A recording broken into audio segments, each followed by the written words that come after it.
everybody. This is City Scrapper. Thank you so much for joining me today.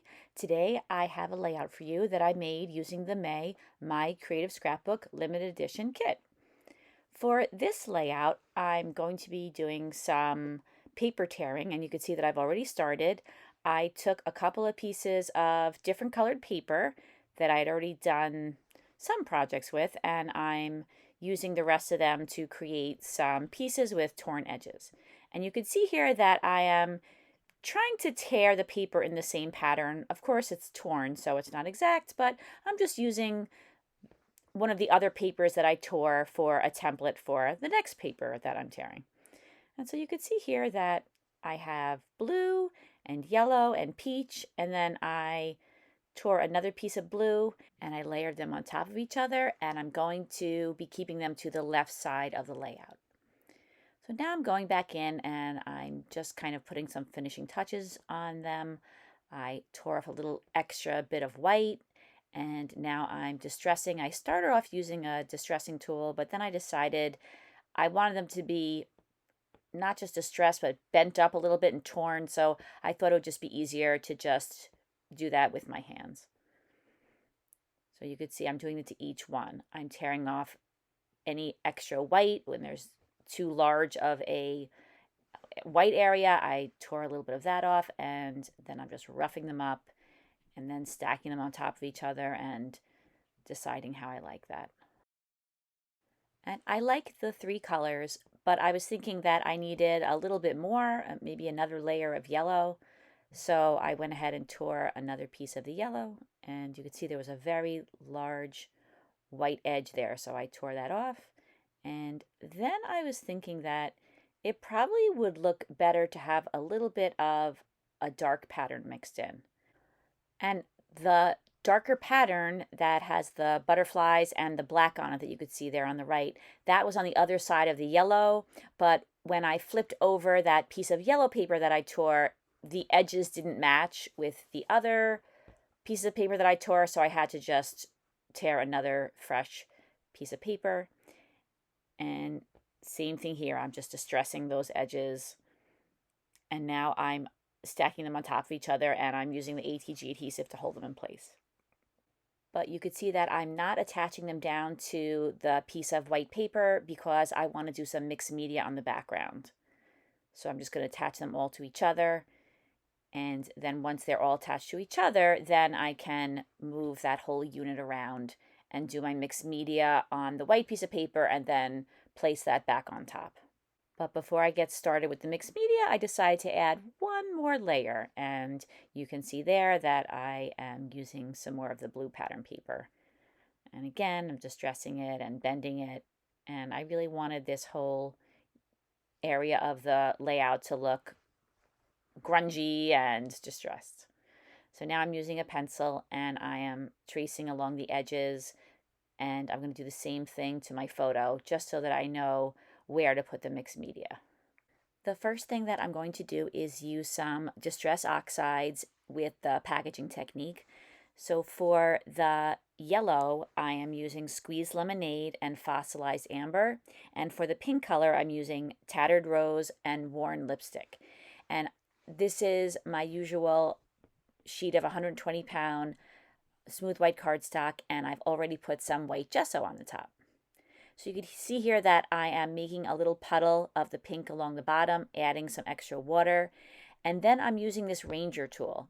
And the first time I used this technique, or I did this technique, I used a little tiny baby aspirator, little nasal aspirator, and then I saw this one in Michael's and I wanted to buy it, and I never knew what to call it. So I finally looked at the card that it came on. I went back into a Michael's store, and they don't call it an aspirator. They call it an alcohol ink air blower. I am not using it for alcohol ink, but I'm sure that it works really well with that too. But it worked just fine for these distress oxides as well. I'm going to have two areas of color. One of them is going to be all around the photo, and the other one's going to be in the upper right-hand corner. And I'm just going to be using these two colors. So I'm happy with the way that I was able to use that air blower to spread out the pink, and now I'm going back in with the yellow. Again, I'm pooling the color, adding some water to it, and then using that air blower and spreading it out. And then just so that the color will look a little bit darker, I just put another layer of the color on top with the paintbrush. And now I'm doing another layer where I'm going to use the air blower. And I use the air blower and the paintbrush kind of in conjunction. Once you have down those wet areas, when you put more paint on top with the air blower, it tends to just go right to those same spots because it's already wet, and so that's where the paint flows to. So now I'm just adding some splatters, again with the watered down Distress Oxides, and I'm just splattering them all over. And I do like to have splatters all over the areas of color, but I do try to get a nice layer of splatters along the edge, and I feel like some nice fine splatters between the edge of the areas of color and the white areas are a nice transition from the areas of color to the background. Now I'm going to use this awesome stencil that was in the kit. This is a Simple Story stencil, and I'm using some modeling paste mixed with some white acrylic paint. And I would say that now I'm probably using about 2/3 of the modeling paste with about 1/3 white acrylic paint. And if you've watched my videos before, you might know that I use the white paint because a lot of times the modeling paste isn't a pure white, and I want it to be nice and crisp and white. So that's why I add the white paint in. I usually use just regular white modeling paste, but for this layout, I thought I would try out some Finnabair special effects paste. It's called Unicorn. I think it's called Unicorn because it is sparkly and it's a little more translucent, or I guess a lot more translucent than regular modeling paste. I got it on some great sale at Michael's. They were having a big clearance. I was a little disappointed because a lot of it was too thick and kind of dry to use. There was still a decent amount, and I only paid $3 for it, so I can't really complain. But I do really, really like this paste. It's a beautiful combination, I thought, with the white acrylic paint that was mixed together with it, that I mixed together with it, as you saw. And so I was pretty happy with the results. It's very shiny, and like I said, it's a little less opaque. So once I had all the stencil work done, I decided to start working on my photo. So this is a photo of my two daughters, and we were in upstate New York, and we were visiting a conservatory, and I've scrapbooked a bunch of these photos, and this was another one that I thought would be great to get scrapbooked, and also I thought it was a good combination for this collection. And the papers that I'm using from this layout are from this month's kit, and the collection is the Simple Stories Simple Vintage Cottage Fields collection. And it's a beautiful floral collection. It has all the beautiful flowers and butterflies that you could ask for. So I thought this photo would go great with the floral theme that was in this particular collection. So I have a piece of chipboard over to the right, and I'm trying out some of the dimensional flowers on the upper left-hand corner of the photo, but I ended up deciding not to use any of those Prima dimensional flowers that came in the kit this month. I decided just to use die cuts, chipboard, and fussy cut pieces. So you could see that the cluster on the top of the page is taking shape. I have some pieces of chipboard and some fussy cut pieces up there, and I'm building a floral cluster off to the right of the photo, and I end up really moving a lot of these things around quite a bit. I am going to end up with the cluster in the upper right hand corner, and there's going to be embellishments on top of, to the right, and underneath the photo as well. And it takes me a bit of time to get all of the embellishments just the way that I want them. One of the hardest parts for me of creating a layout like this is getting all of the florals in a balance that I like, and also having them in a shape that I think looks natural. So I picked out a whole bunch of florals. I'm inking the edges, and that's with some forest moss distress oxide. I'm attaching a piece of chipboard on the top of the photo, and that says "Hello Beautiful," and that's going to serve as the title for this layout. I put down that little chipboard watering can. I didn't end up leaving that on the layout, but I have it there for now. And I'm adding this big blue butterfly to the right of the photo. I popped it up on some foam, and that's another element that doesn't stay on the layout. I kind of like the way it looks here, but I ended up using some other embellishments instead. I'm attaching down the die cut of the flowers underneath, and I'm looking for a place to put this little chipboard heart. And there were two more chipboard hearts, and I decided that I was just going to place them to the left of the photo. And I put the little blue one up in the cluster on the top. The little tiny butterflies get moved around the page quite a bit. You'll see that sometimes I move them a little bit, sometimes I move them a lot. I do end up keeping all of the very small butterflies on the page. I would say that maybe they're a good embellishment to add at the very end, but I did want to make sure that I included a lot of butterflies on this page. I think it just goes well with the papers and the theme. So I want all of the fussy cut pieces and all the die cut pieces to have the same inking on the edge, so I use the dauber and I do ink the edges of all of those paper pieces. I don't ink the edges of the chipboard pieces. I'm not sure what everybody else does, but because the chipboard pieces have a glossy finish to them, the distress oxide doesn't stay on them as well, and it's not as dark as it is on the paper, so I just opt not to put it on the chipboard pieces at all, and I think it turns out fine. Now I was noticing that the flowers that I had added onto the layout really covered up a lot of the mixed media. So now I'm going back in with those same colors again, and I'm painting them, and you could see I'm also using the packaging technique to squish down the color onto the page. And that's one of the things about mixed media. You never really know exactly, or I never really know exactly, where I'm going to end up putting the embellishments or how many embellishments. So sometimes I do find I have to go back in again and add some more mixed media to the background. So I wanted to not only put the pink on the top, but I wanted to add the yellow.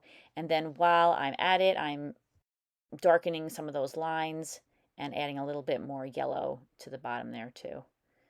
And I do this a couple of times. I don't think I include all of the footage because the video is very long as it is. So I did end up putting a couple more layers of the paint on those dripped spots. And that's just to build the color up a little. They were very light, and I really liked the way that they look, so I wanted to make sure that they were visible as soon as you looked at the layout. So I layered up the color, like I said, a couple of times. And now I'm adding one of my very favorite things to add to a layout, which is photo corners. So I punched some photo corners using a EK Success scalloped photo corner punch, and I punched those out in yellow, and then I inked all of the edges. And then I used ATG adhesive to attach those down to the photo. And here I'm popping up some of the fussy cut flowers on some foam. That's just that self-adhesive fun foam, and I'm not popping up everything, and I like the way it looks when some of the flowers are popped up and some aren't. I feel like it gives it some interest and some variation. And I'm doing the same to the cluster that's below the photo. And here I am once again moving that little butterfly around, and I am switching out some of the flowers. And a lot of my thinking with the flowers is I want to make sure that I have all of the same colors, or at least most of the same colors, represented in all the main clusters.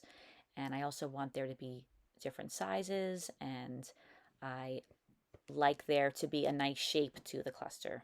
I'm not sure why the footage isn't there, but you could see I took away the flowers that were underneath the photo, and I added some more of the Distress Oxide right underneath the photo.